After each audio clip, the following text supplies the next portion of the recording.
Bueno, amados hermanos, nuevamente es una bendición poder compartir otro día del Señor con ustedes. Si me pueden acompañar al capítulo número 5 de Primera de Samuel.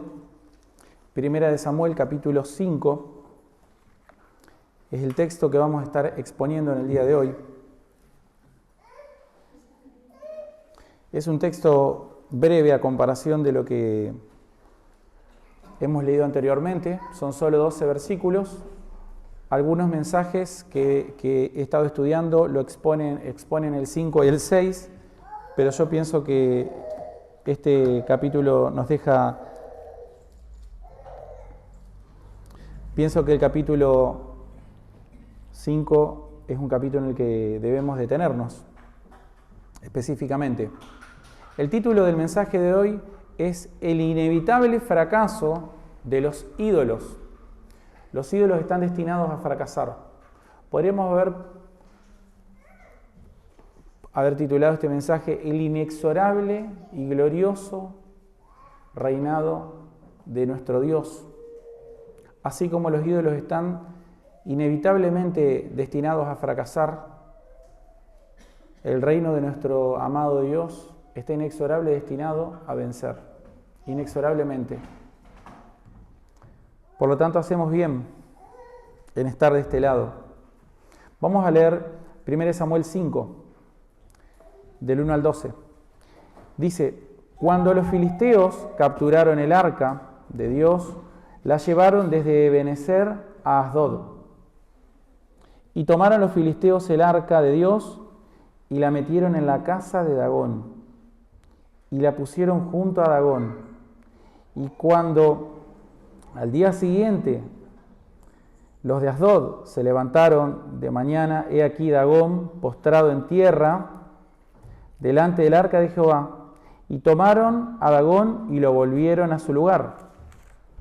Y volviéndose a levantar de mañana, el siguiente día, he aquí que Dagón había caído postrado en tierra delante del arca de Jehová, y la cabeza de Dagón y las dos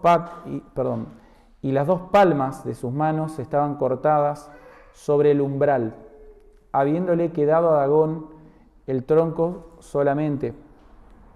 Por esta causa, los sacerdotes de Dagón y todos los que entran en el templo de Dagón no pisan el umbral de Dagón en Asdod hasta hoy. Y se agravó la mano de Jehová sobre los de Asdod, y los destruyó y los hirió con tumores en Asdod y en todo su territorio. Y viendo esto, los de Asdod dijeron: no quede con nosotros el arca de Dios, del Dios de Israel, porque su mano es dura sobre nosotros y sobre nuestro Dios Dagón. Convocaron pues todos los príncipes de los filisteos y les dijeron: ¿qué haremos del arca del Dios de Israel? Y ellos respondieron: pásese el arca de Dios de Israel a Gat. Y pasaron allá el arca de Dios, del Dios de Israel.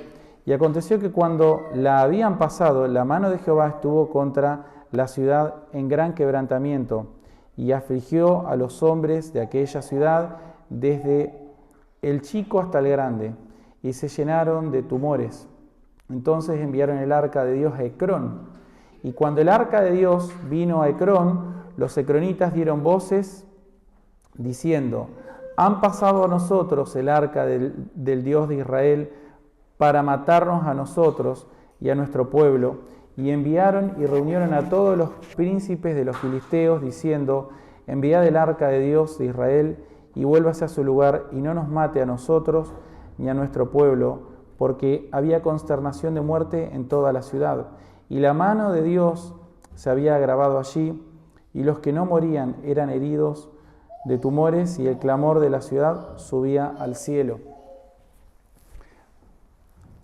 Vamos a ir exponiendo. Pido por favor si puede hacer un poco de silencio en el fondo.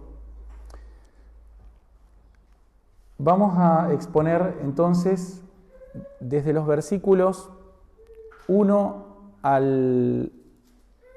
desde el versículo 1 al 5 tenemos el arca en el templo de Dagón. De los versículos 6 al 12 tenemos la angustia de los filisteos y finalmente la conclusión. El texto de hoy nos recuerda, amados hermanos, la insensatez de la idolatría. Nos muestra pintado de cuerpo entero cómo son los hombres en un estado caído, en un estado natural. Esto pone de relieve las palabras del apóstol Pablo, que dice: porque por gracia sois salvos por medio de la fe, y esto no de vosotros, pues es don de Dios, no por obras, para que nadie se gloríe. Por un lado, este texto nos recuerda dos cosas, amados hermanos, en las que debemos finalmente concluir hacia una cosa. Lo primero que nos recuerda es que si no fuera por la gracia y la misericordia de Dios, nadie le podría conocer. Nadie podría conocer a Dios si Él no quisiera revelarse. Nadie podría jamás venir a Cristo si el Padre no lo trajera. Y por otro lado, nos debe recordar y nos debe a nosotros advertir de la seriedad del pecado de idolatría en nuestra propia vida. Es decir, el hecho de que hayamos resucitado de los muertos y el hecho de que hayamos venido a Cristo es una gran noticia para nosotros. Es la noticia más maravillosa de este mundo, pero queda algo por resolver, y es que todavía hay en nosotros un remanente de pecado que constantemente nos guía a la idolatría, nos guía a la idolatría, nos guía a la idolatría. Entonces, la soberanía de Dios en la salvación y el recuerdo de nuestro pecado, eso es algo que generalmente justifica a la gente en el pecado. No sé por qué pasa eso, pero ocurre que las personas, anclados en la soberanía de Dios y anclados en la realidad de que el pecado es remanente, nosotros, en vez de producir temor, en vez de animarnos a adorar al Señor de todo corazón, empuja a la gente a que sea descuidada en la oración. Es como que si la soberanía de Dios, de alguna manera, mal entendida, por supuesto, mal entendida, en vez de redundar en gloria, en honra, en alabanza a Dios, hace que la gente sea descuidada, hace que la gente se confíe, hace que las personas no atiendan a las advertencias, increíblemente. Y el recuerdo del pecado, de que somos pecadores, en vez de hacerte tener cuidado, especialmente de la idolatría, genera lo contrario. Hace que el descuido que produce el anclarse en la soberanía de Dios sea justificado por el hecho de que, bueno, somos pecadores. Y es un círculo vicioso entre la soberanía de Dios y la realidad del pecado que mora en nosotros, redunda en personas flojas de carácter, flojas espiritualmente, ¿sí? Resistentes al pecado, reincidentes en el pecado. Y vemos esto, ¿no? Que de alguna manera el hombre no entiende. Dagón es sometido por Dios una vez, ¿no? Le ponen el arca enfrente, ¿y qué pasa con Dagón? Cae al piso. ¿Y qué hacen los hombres en vez de decir: ¿no será que el Dios de Israel es superior a Dagón? ¿A este ídolo de piedra que nos hemos inventado? ¿No será que esto es señal de que debiéramos arrepentirnos? No, es señal de que hay que volver a poner la estatua en el mismo lugar. Es señal de que hay que volver a poner la estatua en el mismo lugar. ¿Por qué? Y porque somos pecadores. Somos pecadores, ¿no? Pero bueno, como confiamos en la soberanía de Dios, el arca tiene que estar ahí, digamos, ¿no? El arca no la podemos quitar porque Dios es soberano. Y así muchas personas hacen convivir a Dagón con Jehová en el mismo templo. Y eso no debe ser así, eso no puede ser así. Eso no puede ser así. Entonces, ¿qué es lo que hacen las personas? Bueno, lo restituyen a Dagón. ¿Y qué hace el Señor? Lo vuelve a derrotar, pero esta vez le corta la cabeza y las manos. Y uno dijera, bueno, es evidente que debiéramos entonces poner toda nuestra confianza en el Señor. Es evidente entonces que debe haber arrepentimiento. No, ¿qué es lo que hacen las personas? Dicen, bueno, ¿dónde cayó la cabeza de Dagón? ¿Cayó en el umbral de la puerta? Bueno, vamos a adorar el umbral de la puerta. Es decir, la situación que hizo los empujó a mayor idolatría, ¿no? Es decir, es como que el Evangelio, la exposición continua del Evangelio, si no hay arrepentimiento, hunde a las personas más en la idolatría, más en la dureza del corazón y más en la incredulidad, en la impenitencia. Es impresionante. Mayor exposición al Evangelio, mayor exposición a la soberanía de Dios y a la gracia de Dios, sin un subsecuente arrepentimiento que hace que las personas se hundan más en el pecado, que justifiquen más su situación de pecadores y de alguna manera sin abandonar la idea de que Dios es soberano. Increíble, digamos, ¿no? Pero eso es así. ¿Y qué se les ocurre? Bueno, tendríamos que arrepentirnos, tendríamos que buscarle al Señor. No, debe ser que el arca, que no debiera estar con Dagón. Aparte, mirá lo que le ha hecho a Dagón. Mirá cómo ha destruido nuestra idolatría. Debe ser que hay que llevarla a otro lugar. Y la llevaron a otro lugar. ¿Y qué pasó? Lo mismo. Y dijeron, bueno, debe ser que hay que llevarla a otro lugar. ¿Y qué pasó? Exactamente lo mismo. Entonces vemos, amados, que esto debiera ser una advertencia para nosotros. El corazón humano es algo en que no se puede fiar. Dice que es engañoso más que todas las cosas. ¿Qué es lo que concluimos del mensaje anterior? Porque se conecta. Viene el versículo 1. El mensaje anterior está directamente conectado con el anterior. El versículo 1 dice, cuando los filisteos capturaron el arca de Dios, hasta ahí, hasta la primer coma. ¿Qué nos muestra esto? Cuando los filisteos, ¿qué significa esto? Que este texto está enganchado con el anterior. Algo pasó. ¿Qué es lo que ocurrió? Bueno, lo que ocurrió es que Samuel había estado predicando por 20 años, había estado llamando al arrepentimiento a la nación, Dios lo levantó por primera vez como hacía 450 años que nadie se levantaba como él. ¿Y qué es lo que ocurrió? Bueno, la gente debiera haberse volcado, haberse arrepentido. No, ¿qué es lo que pasó? Aparentemente, estalló una guerra contra los filisteos. ¿Y qué es lo que mencionamos del mensaje anterior? Dijimos lo siguiente.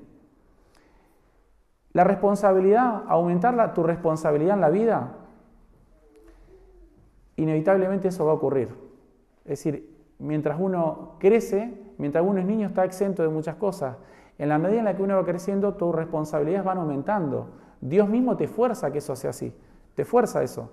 Y algunas personas especialmente se ven más forzadas que otras. Por ejemplo, los levitas estaban forzados, además, por una decisión que ellos no habían tomado, a ser el pueblo sacerdotal de las 12 tribus. ¿Sí? Ellos no elegían ser levitas.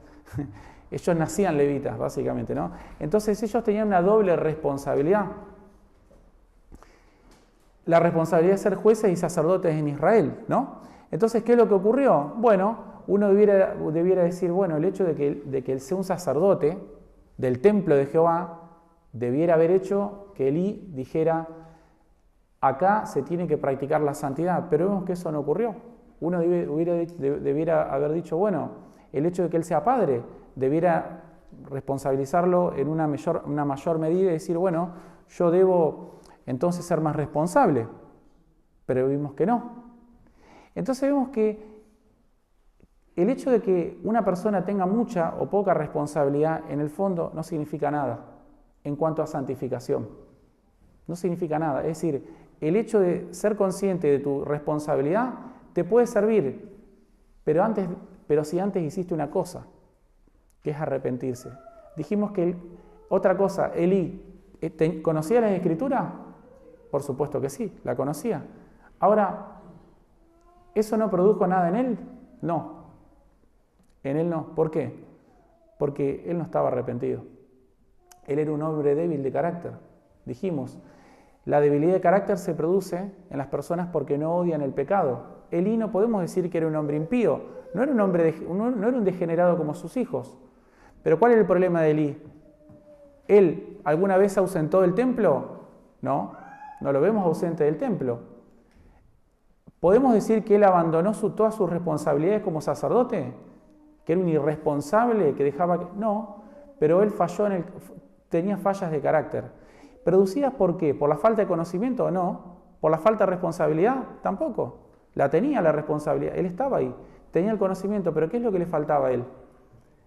Él no odiaba el pecado como debía odiarlo.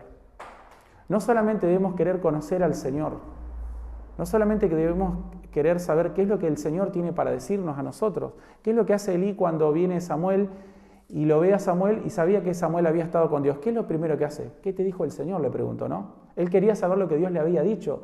Y así todas las personas queremos saber, todos los que en alguna medida conocemos al Señor, ¿qué es lo que queremos? Saber qué es lo que Dios ha dicho, qué es lo que dice el Señor. Ahora, ¿eso produjo un arrepentimiento en él? No, que dijo, bueno, Jehová es que haga lo que bien le parezca. No se arrepintió. Pero en realidad vemos que esa conducta no surgió en ese momento.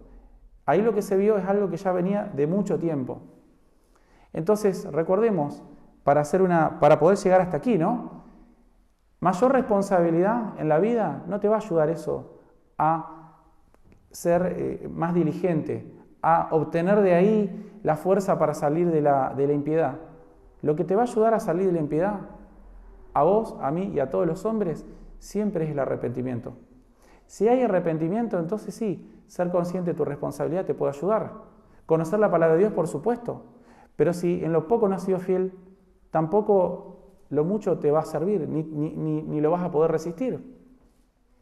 Entonces, eso es lo que vimos a lo primero. Y luego, ¿qué es lo que vemos?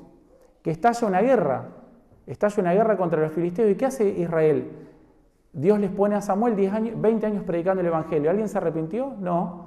¿Consultaron a Jehová? No. ¿Qué hicieron? Fueron a la guerra. Fueron a la guerra, ¿y qué pasó en la guerra? Dijeron, bueno, venimos en nombre de Jehová contra los paganos y los idólatras. ¿Qué pasó? Fueron derrotados. No consultaron a Jehová, no se arrepintieron, no se ve que Samuel haya intervenido en nada. Entonces, ¿qué pasó? Fueron derrotados. Y uno pudiera decir, bueno, volvieron, recuerdan el versículo 6, 1 Samuel 4:6.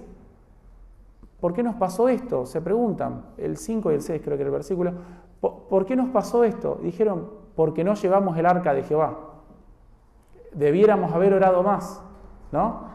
Debiéramos haber orado específicamente. Recuerden que vimos ese ejemplo que era muy común en las iglesias evangélicas de antes. No tenés un auto rojo porque no lo pediste rojo. Si lo hubieras pedido rojo, tendrías tu auto rojo. Y ese tipo de creencias, fíjense una cosa, nunca a nadie se le ocurre que se tiene que arrepentir. Y eso es lo que ocurre, amados hermanos. El orgullo en nuestro propio corazón nos hace impotentes, hace que no busquemos arrepentimiento, hace que no rindamos cuentas, hace que no pidamos consejo. ¿Se entiende? Entonces es un síntoma eso. Israel no rindió cuentas, no pidió consejo. ¿Y por qué? Por el orgullo. Y eso ocurre muy frecuentemente y nos puede ocurrir a todos. Por eso el corazón debe ser constantemente vigilado. No hay un nivel de responsabilidad que te vaya a decir, no, yo debiera. No, lo único que te puede ayudar es el arrepentimiento, sobre la base de lo que ya conoces. Ser fiel en lo muy poco, y empezar por ahí. Eso es lo que hemos visto en estos mensajes. Y luego, ¿qué ocurre? Israel no pide consejo, no rinde cuentas, ¿y qué ocurre? Deciden mal. Dicen, vamos a llevar el arca. ¿Y qué ocurrió? Perdieron una batalla destructiva. Imagínense, en una nación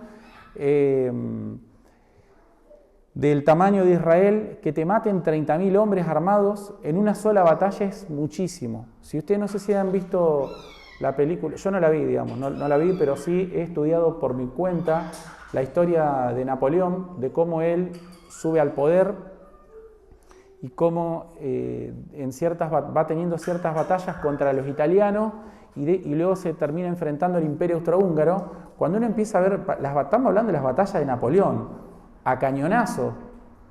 Una batalla con 4.000 hombres era una masacre total. Imagínense una batalla donde 30.000 hombres son matados a espada. Eso es un baño de sangre, un golpe psicológico terrible, donde además le roban el arca, matan a los sacerdotes, se muere el sumo sacerdote. O sea, es una catástrofe nacional. ¿Y qué es lo que pasó con Israel? Eso se demostró la situación que la casa no estaba sobre la roca. Recordemos entonces qué es lo que concluíamos de ese mensaje. Bueno, ¿por qué los israelitas entraron en batalla con los filisteos? Recordemos la historia, los filisteos son pueblos marítimos que migraron hacia zona de Palestina, posiblemente desde la isla de Creta, eran de cultura griega. Los israelitas, ¿por qué no habrán consultado a Jehová antes de ir a la batalla? Porque ellos estaban acostumbrados a pelear contra los cananeos, que tenían una tecnología similar. Los israelitas habían conquistado a los moabitas y a muchas otras tribus de similar tecnología y los habían doblegado. Pero ¿qué es lo que pasa con los filisteos? Los filisteos tienen otra tecnología, manejan el hierro de otra manera, tienen tácticas de combate diferentes, desconocidas para los difíciles de manejar para los israelitas. Los israelitas van confiados a la batalla y terminan muriendo. Entonces, ¿qué es lo que reveló la situación? Bueno, dos cosas. Dios permite situaciones, por así decirlo, de su providencia, totalmente inesperadas. Nadie espera tener una enfermedad. Nadie espera que de pronto te agarre un médico y diga, ¿sabes qué? Tenés esta enfermedad. O te dicen, mirá, te despiden de tu trabajo. O tenés un accidente en la ruta. Nadie pretende que una situación extraordinaria te ocurra. Pero Dios las permite. Ahora, ¿cuál es el problema de estas situaciones? Que cuando esa situación extraordinaria se junta con toda mi irresponsabilidad, con toda mi impiedad, con toda mi falta de diligencia espiritual que ocurre, ahí es cuando ocurren las catástrofes, digamos. ¿Qué es lo que vemos? Que una catástrofe, lo que produce en el corazón de un creyente que se está santificando es mayor consagración. Un creyente, cuando le ocurre algo, cuando pierde cosas en su vida, ¿recuerdan el devocional de este jueves? ¿Qué es lo que dijimos? ¿Qué es lo que decía Thomas Brooks? Thomas Brooks dice, ningún creyente verdadero va a poder soportar, ningún hipócrita dice, ningún hipócrita va a poder soportar mucho en el camino del Señor cuando pierda sus incentivos externos. Es decir, ningún hipócrita se va a sostener demasiado tiempo siguiendo a Cristo cuando pierda los incentivos carnales que estaba buscando. Inmediatamente que los pierda, ¿qué va a ocurrir? Empieza una carrera de desgaste, hasta que alguna situación es la última gota que derrama el vaso. Es lo que le pasó a Judas, es lo que le pasó a Demas, es lo que ha pasado muchas veces en la historia de la iglesia. Ahora, esa misma situación de perder los incentivos externos, para un apóstata es la sentencia de muerte, pero para un cristiano es una victoria. La misma situación a un cristiano lo fortalece en consagración, lo fortalece en su fe, lo fortalece en su compromiso con Cristo. La misma situación. Ahora, finalmente, ¿qué es lo que terminamos viendo acá? Bueno, cuando el arca es robada, dice en el versículo 1, la llevaron desde Ebenezer hasta Asdod. Desde Ebenezer hasta Asdod. Y tomaron los filisteos el arca de Dios y la metieron en la casa de Dagón y la pusieron junto a Dagón. Entonces vemos aquí la conclusión que quisiera que podamos pensar hoy, amados hermanos, basado en las dos cosas que dije. Primero, en que la soberanía de Dios, que si Dios no hiciera algo, si Dios no nos hubiera escogido por gracia, si Él no nos hubiera dado el don de la fe, ninguno de nosotros estaría aquí. O sea que nadie tiene nada para jactarse. Ni el mejor de todos nosotros tiene absolutamente nada para jactarse. Ni el mejor ser humano que pudiera haber tiene absolutamente nada para jactarse. Lo único que se puede jactar es en qué cosa, en su propia debilidad. ¿Sí? No tenemos absolutamente nada de qué jactarnos. Y por otro lado, debemos además, todo lo contrario, lejos de jactarnos, tener muchísimo cuidado con nuestro corazón. ¿Por qué? Porque justamente nuestro corazón es idólatra por naturaleza. Y el orgullo, miren lo que ocurre acá, el orgullo nos retiene estancados. El orgullo, obviamente, producto de la falta de arrepentimiento. Sin el arrepentimiento, el orgullo no estaría ahí, pero como no hay arrepentimiento, el orgullo está ahí. El orgullo en nuestros corazones está ahí.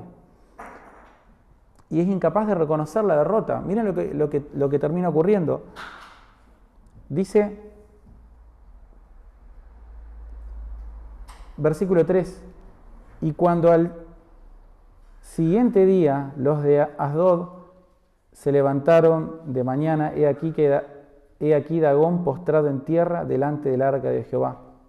Hasta ahí vamos a leer. Dagón fue derrotado. ¿Por qué ellos lo colocan dentro del arca de Jehová? Bueno, colocan el arca de Jehová dentro del templo de Dagón.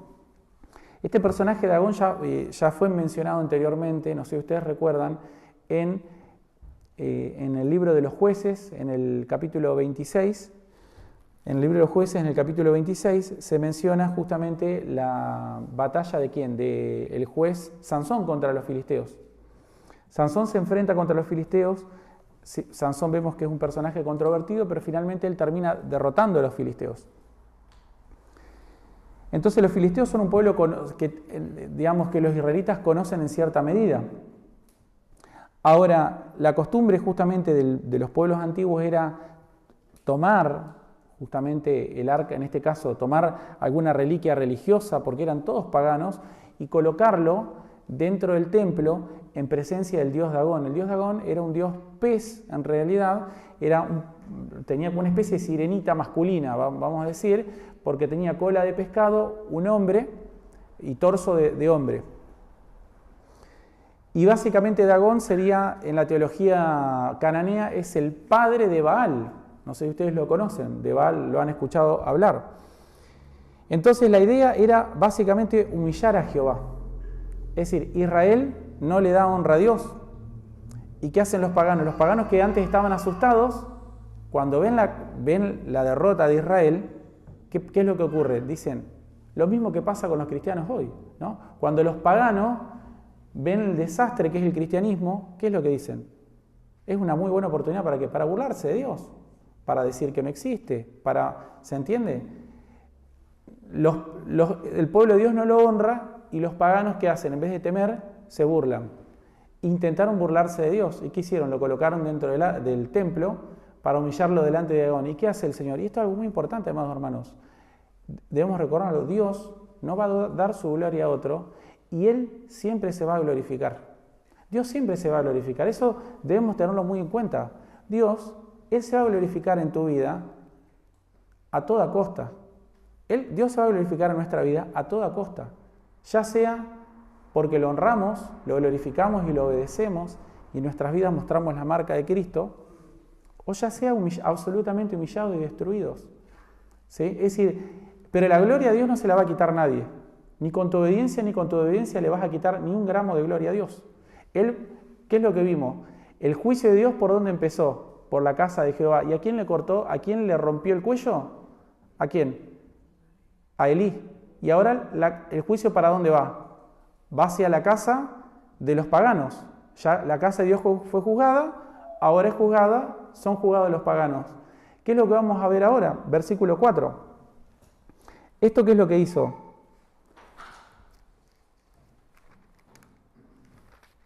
Y volviéndose a levantar de mañana, no leí lo que va después de la coma. Y tomaron a Dagón y lo volvieron a su lugar. Y volviéndose a levantar de mañana, al siguiente día, he aquí que Dagón había caído postrado en tierra delante del arca de Jehová. Otra vez. Y esto también es interesante, amados hermanos. No hay una cantidad de desgracias que te puedan hacer reflexionar sobre tu necesidad de arrepentirte. Es decir, si vos esperás, bueno, listo, a partir de esta desgracia, voy a caminar de otra manera. Pero si realmente no lo haces, si realmente no te arrepentís, vos esperás que de verdad no vuelva a pasar nada. El siguiente paso es una nueva profundización del estado. ¿Sí? Es decir, no es que, bueno, esto se detiene acá, el Señor llegó hasta acá, Él jamás va a quitarme algo mucho más preciado. ¿Qué es lo que había dicho el Señor? Lo que yo voy a hacer va a ser que le retiñan los oídos al que lo escuche. Y yo les digo que eso es cierto hoy, amados hermanos. El Señor hace yo la verdad que a veces he escuchado cosas que realmente me ha dado muchísimo temor. Historias de profesantes de cristianos que luego de ver el derrotero, lo que uno siente es temor. No sentís el orgullo de decir, sí, bueno, yo me mantuve como cristiano. No, a un cristiano verdadero lo que te llama es a tener muchísimo temor. Especialmente cuando uno es líder o cuando uno está en lugares de cierta ministerio público. Eso es muy peligroso. Eso es muy peligroso. Hay que tener muchísimo cuidado. Porque no son los hombres los que se sostienen a sí mismos, sino que es Dios el que coloca a aquellos hombres en tanto y en cuanto los hombres permanezcan fieles al Señor.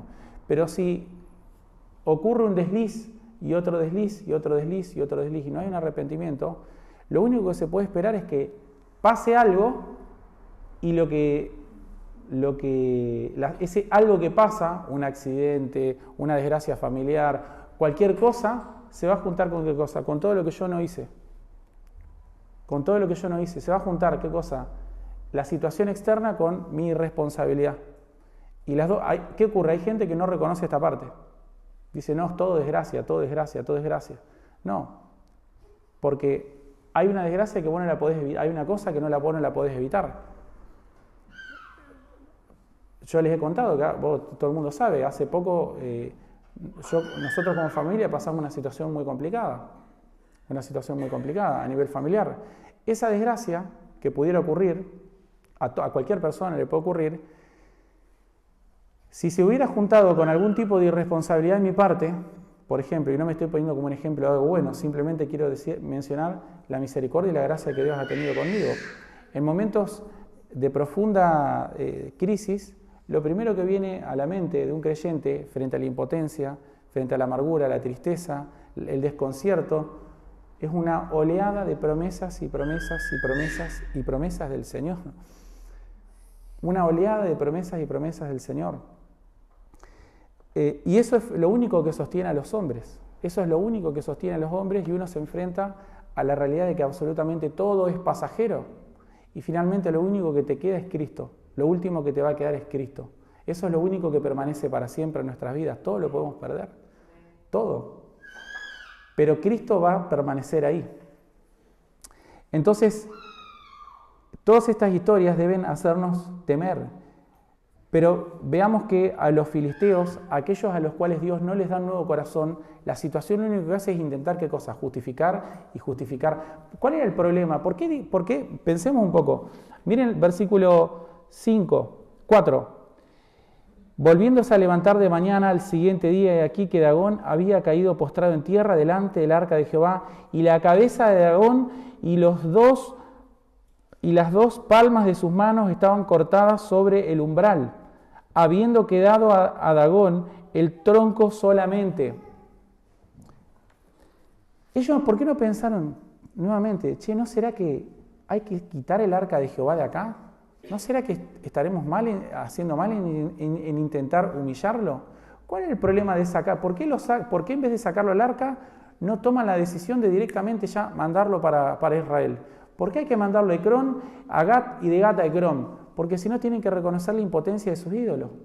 Ellos tienen que reconocer que Jehová Dios, el Dios de Israel, es soberano. Ellos tienen que reconocer la inferioridad de sus ídolos frente a la grandeza de Dios. Pero ¿qué ocurre? Su corazón es demasiado orgulloso como para admitir eso. Porque ellos acaban de vencer. ¿Cómo vamos a reconocer que nuestro Dios es impotente? Que el Dios de los perdedores, el Dios de los débiles, le cortó la cabeza y las manos a Dagón. Y piensen qué ilustrativo que es. Porque en esa misma, miren esto, en ese mismo lugar, ¿qué es lo que Dios le corta a Dagón? La cabeza y las manos, ¿no? En el mundo antiguo se utilizaba esto de cortar la cabeza a los enemigos para luego contar fácilmente ¿cómo sabemos la cantidad de personas que fueron matadas en una batalla? Muchas veces porque las cabezas eran contadas una a una. Y las cabezas se reunían cuando hacían los despojos. No sé si ustedes recuerdan que Saúl muere en batalla, y ¿qué hacían? Iban a buscar las armas de los enemigos. Y cuando buscaban las armas de los enemigos, cortaban la cabeza para llevársela como un botín de guerra, se la llevaban y también para tener un conteo de cómo había sido la matanza hacia sus enemigos. En el mismo lugar en el que Dios le corta la cabeza a Dagón, le corta la cabeza y las manos, unos años antes, Dios había utilizado a Sansón, y ¿recuerdan cómo se manifestó la potencia de Dios sobre los filisteos en esa ocasión con Sansón? ¿Qué pasó? Le creció un poquito de pelo, ¿no? ¿Y qué utilizó Sansón para destruir a los filisteos? Sus manos. Agarró las columnas y las derrumbó. Es decir, de alguna manera, la gloria de Dios se vuelve a manifestar, pero ahora no utilizando a un siervo suyo, que está vivo, de carne y hueso, que le crece pelo en la cabeza y que con sus manos derrumba el templo, sino que ahora agarra el ídolo muerto de los cosas, y lo que hace es le corta la cabeza en señal de que es un enemigo derrotado. Justamente uno le corta la cabeza, como vimos David a Goliat, ¿no? Le corta la cabeza cuando el enemigo ya estaba derrotado, ¿no? No se la corta para derrotarlo, sino que se la corta cuando ya estaba derrotado. Le corta la cabeza al enemigo derrotado y le corta las manos, en señal de impotencia también. Y vemos que la mano de Jehová, ¿qué es lo que se agrava sobre los filisteos? La mano de Jehová, el poderío de Jehová.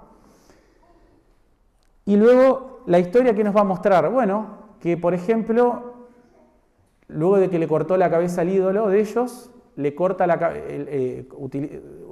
utilizando solo el arca de Jehová, sin la intermediación de ningún hombre. ¿Qué es lo que utiliza Dios? Bueno, va a utilizar a su siervo para cortarle la cabeza al mejor guerrero de ellos. Y antes de eso, también, ¿qué es lo que vemos? ¿Qué es lo que vamos a ver también en relación a cortar la cabeza y el dios Dagón? Bueno, que por ejemplo, cuando a Saúl le cortan la cabeza, su cabeza es llevada al templo de Dagón, por ejemplo. Entonces, en definitiva, ¿cuál debe ser la moraleja de esta parte? Bueno, amados hermanos, en definitiva lo que hace la diferencia es el arrepentimiento. Es el buscar la verdadera gloria de Dios. Nosotros podemos glorificar mejor a Dios. No solamente hay que aborrecer el pecado para no ser débiles de carácter, no solamente hay que combatirlo, además debemos arrepentirnos de todo corazón del pecado. El arrepentimiento de los pecados debe ser genuino. ¿Por qué? Porque Dios se da cuenta cuando eso no es así. Dios lo ve perfectamente. Uno no quiere reconocerlo, pero Dios ya lo sabe. ¿Y cuál es el problema? Que lo que nos mantiene anclados, lo que nos mantiene inmóviles, miren esto, ellos no sabían qué hacer, ¿no? Estaban ahí frente en la impotencia de sus pecados y no sabían qué hacer. ¿Qué hacemos? ¿Por qué está pasando todo esto? Y bueno, debe ser justamente porque está en este templo, pero habría que llevarlo al otro templo. ¿Por qué no sabían cómo detener todo esto? ¿Saben cómo lo hubieran detenido? Muy fácil, como hicieron los ninivitas. Si se hubieran arrepentido, se arrepentían. Ahora, ¿por qué no se arrepentían? Bueno, porque Dios no les concedió el arrepentimiento, porque Dios quiso juzgar a los filisteos. Entonces, si vos te has arrepentido de tus pecados, estás mucho mejor que un filisteo. Estás mucho mejor que un filisteo si realmente te has arrepentido de tus pecados, y entonces tenés resuelto el primer problema, pero no el segundo. El segundo no está resuelto. ¿Y cuál es el segundo problema? Bueno, si sabés que la soberanía de Dios te ha guiado al arrepentimiento, entonces en nuestro corazón debe haber verdadero arrepentimiento. Cuando vemos las marcas, las señales de que nuestra irresponsabilidad se puede haber reunido, se puede haber juntado con situaciones externas, que eso nos pasa a todos en todo momento. ¿No les ha pasado eso? Que te fuiste a tu trabajo sin orar, por ejemplo, o te fuiste a visitar a una persona sin haber orado. ¿Y qué pasa ahí? ¿Se junta qué cosa? La situación externa con tu irresponsabilidad. Entonces, ¿qué? ¿Vas a predicar el Evangelio y nunca terminas de predicar el Evangelio? ¿Por qué no predicas el Evangelio? ¿Por qué? Y miren qué es lo que falta.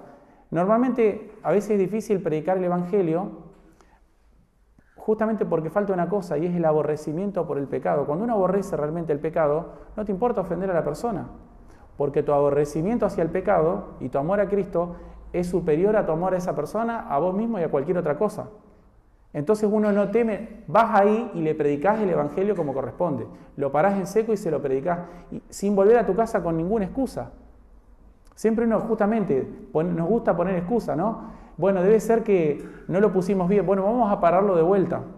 Se ve que no debe estar en este templo, bueno, vamos a llevarlo para Gat, a ver qué pasa. Bueno, en Gat pasó lo mismo, vamos a llevarlo a Ecrón, a ver qué pasa. Y así, ¿no? Justificadores seriales. ¿De qué cosa? De la absoluta impotencia espiritual. ¿Se entiende?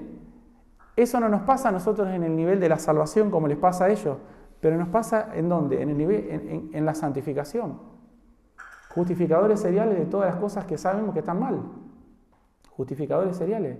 Entonces, amados hermanos, vemos en esto un ejemplo de lo que no hay que hacer y un ejemplo de lo que sí hay que hacer, y es buscar glorificar a Dios de verdad. Si vos querés hacer grandes cosas para el Señor, las grandes cosas que uno quisiera hacer para el Señor, pero no estás haciendo lo poco, te estás equivocando. Y si pienso yo que porque el Señor circunstancialmente me ha colocado a predicar, o lo que sea, que en realidad eso es lo que debe impulsarme a mi ministerio, y no estoy reconociendo que lo que necesito, la falta de poder, la falta de convicción, la falta de liderazgo, la falta de hombría, se debe a qué cosa? A la falta de arrepentimiento. Se debe a la falta de arrepentimiento. Y vemos, amados, que lo dije el domingo anterior, ellos llevaron el arca, miren, los llevaron el arca. Miren el versículo 2, el 1. Llevaron el arca desde Ebenezer hasta Asdod. De Asdod se fue hasta versículo 6. Se agravó la mano sobre los de Asdod y los destruyó y los hirió con tumores. Posiblemente puede haber sido una peste bubónica. Puede haber sido algo similar a lo que pasó en Egipto. Lo que ellos temían que ocurriera les ocurrió. El mal que temían los alcanzó. Y viendo esto los de Asdod dijeron: no quede con nosotros el arca de Dios de Israel, porque su mano es dura sobre nosotros y sobre nuestro Dios Dagón. ¿Por qué no pudieron reconocer que están reconociendo a Jehová el Dios de Israel, pero ellos prefieren, están atados a la idolatría? Ellos están atados a los dioses que se han inventado con sus propios ojos y sus propias manos. Versículo 7. Y viendo esto los de Asdod dijeron: no quede con nosotros el arca de Dios de Israel, porque su mano es dura sobre nosotros y sobre nuestro Dios Dagón. Convocaron pues todos los príncipes de los filisteos y dijeron: ¿qué haremos del arca del Dios de Israel?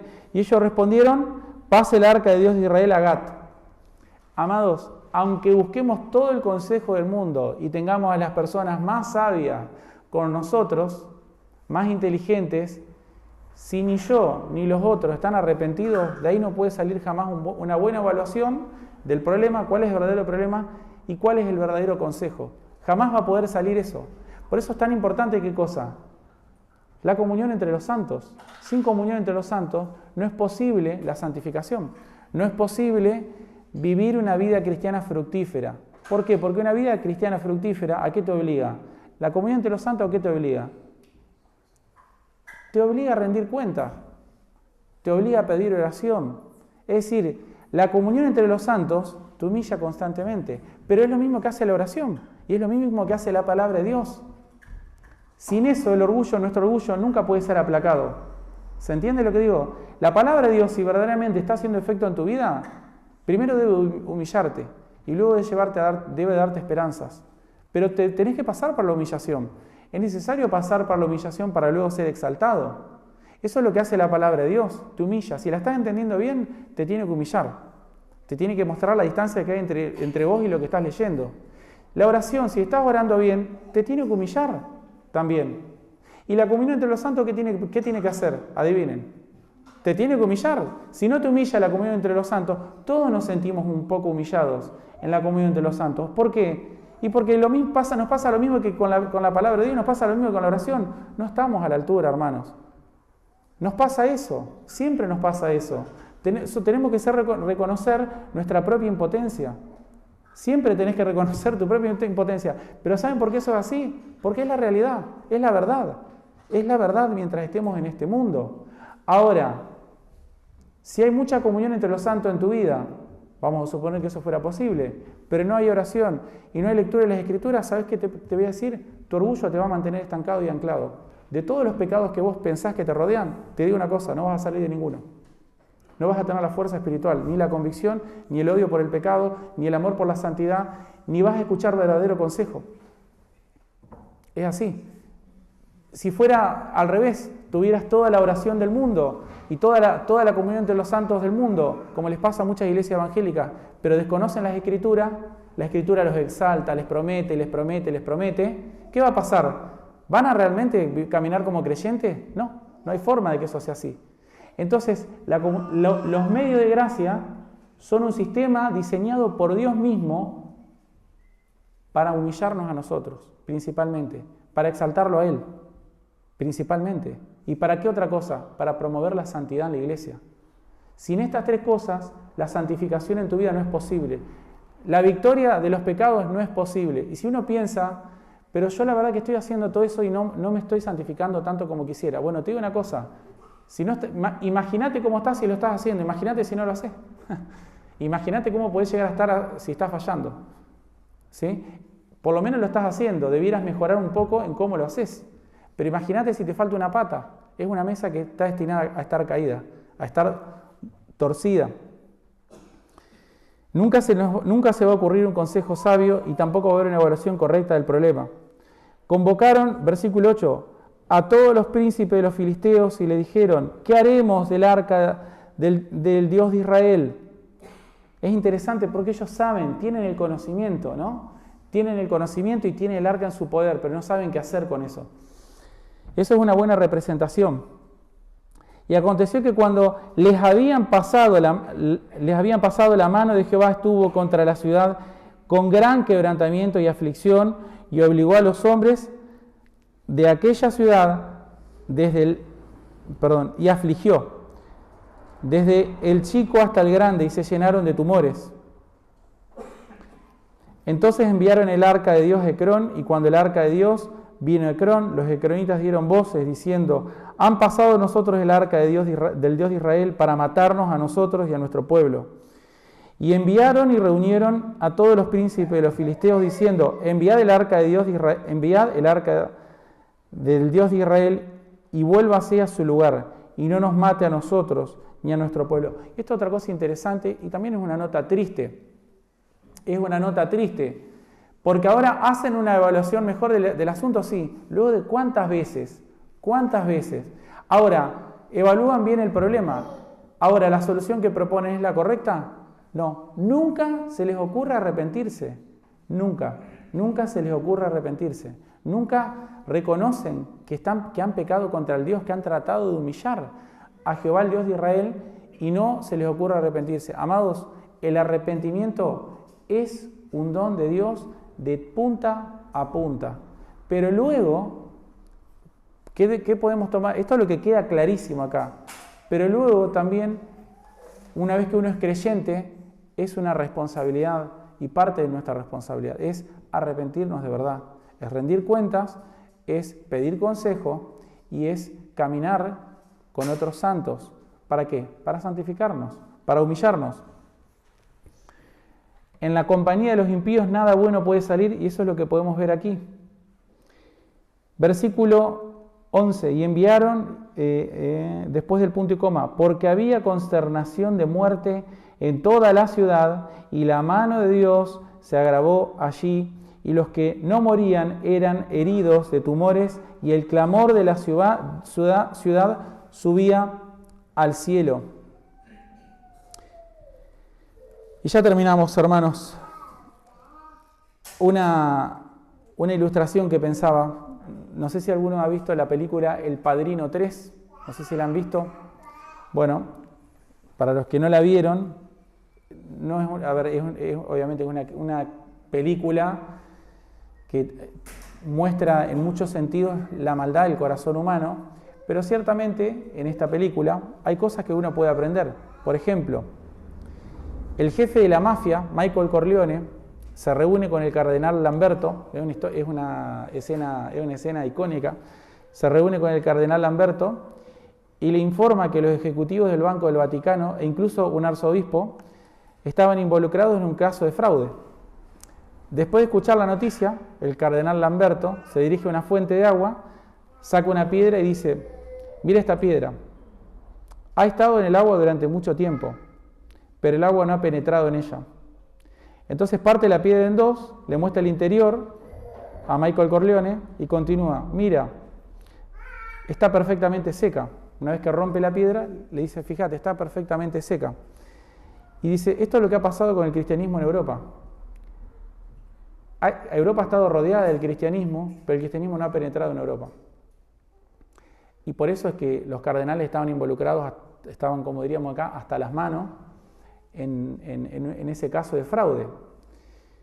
Y esto, amados hermanos, es justamente lo que no puede pasar en un corazón de piedra. La palabra de Dios te puede rodear, pero si no penetra no va a producir ningún cambio. Cuando sea partido y expuesto se va a mostrar la dureza de ese corazón. El apóstol Pablo dice en Colosenses 1, del 21 al 22, a vosotros también, que eres en otro tiempo extraños y enemigos en vuestra mente, haciendo malas obras, ahora os ha reconciliado. Amados hermanos, esto es lo que dice el apóstol Pablo. Dice que todos nosotros éramos extraños y enemigos, exactamente igual que los filisteos. Eran extranjeros y enemigos del pueblo de Dios. Y dice, en vuestra mente, haciendo malas obras, ahora os ha reconciliado. en su cuerpo de carne, por medio de la muerte, para presentaros santos y sin mancha e irreprensibles delante de Él. Entonces, amados hermanos, ¿por qué te comportás como un extraño y como un enemigo de Dios? Siendo que la sangre de Cristo se ha derramado en la cruz para redimirte. Debemos, amados hermanos, entonces, buscar un arrepentimiento genuino y buscar una verdadera glorificación al Señor. ¿Por qué? Porque si las malas obras están delante de tu vida, entonces te seguís comportando como un enemigo y como un extranjero. Aunque fueras un hijo de Dios, pudieras estar teniendo esta conducta y tu santificación pudiera estar viéndose comprometida. Dice el versículo 22, en su cuerpo de carne, por medio de la muerte, para presentaros santos y sin mancha, e irreprensibles delante de Él. Hemos visto en este ejemplo de la casa de Elí, en el ejemplo de los filisteos, que lo único que hace la diferencia es el arrepentimiento, amados hermanos. Si todos ustedes están escuchando esto aquí, asumo que han oído el Evangelio y asumo que muchos son creyentes verdaderos. Entonces, debemos tener cuidado de nuestro corazón. La soberanía de Dios y la realidad de nuestro pecado no nos debe hundir en la impotencia espiritual, porque eso le pertenece a los ídolos. Eso le pertenece a los ídolos, no a los hijos de Dios. Y una nota alentadora que la vuelvo a repetir es que en esta misma historia y en el mismo lugar donde los israelitas fueron derrotados, que es en Ebenezer, cuando los israelitas se arrepintieron, vencieron. Cuando los israelitas se arrepintieron, vencieron. Y eso es un aliento para nosotros. Mientras estés escuchando esto, hay tiempo de arrepentimiento genuino. Y aquellos lugares en los que fracasaste, el Señor te puede dar la victoria. Pero no es para vos la victoria, es para su propia gloria. ¿Por qué? Porque esas cosas deben ser buscadas no con orgullo, ni para justificarnos a nosotros mismos, sino, como hemos dicho, para humillarnos delante de Él, para reconocer que separados de Él nada podemos hacer, para reconocer que ninguno puede venir a Cristo, ninguno puede venir a mí si el Padre que me envió no lo trajere. Así que, amados hermanos, debemos humillarnos delante de Dios, buscar verdadera glorificación y recordar que lo único que hace la diferencia es el arrepentimiento genuino. El consejo de los hombres no va a servir para nada si no hay genuino arrepentimiento. El conocimiento de la verdad tampoco, y las grandes responsabilidades tampoco hacen la diferencia. Lo que hace la diferencia es el verdadero arrepentimiento. Terminamos con una oración.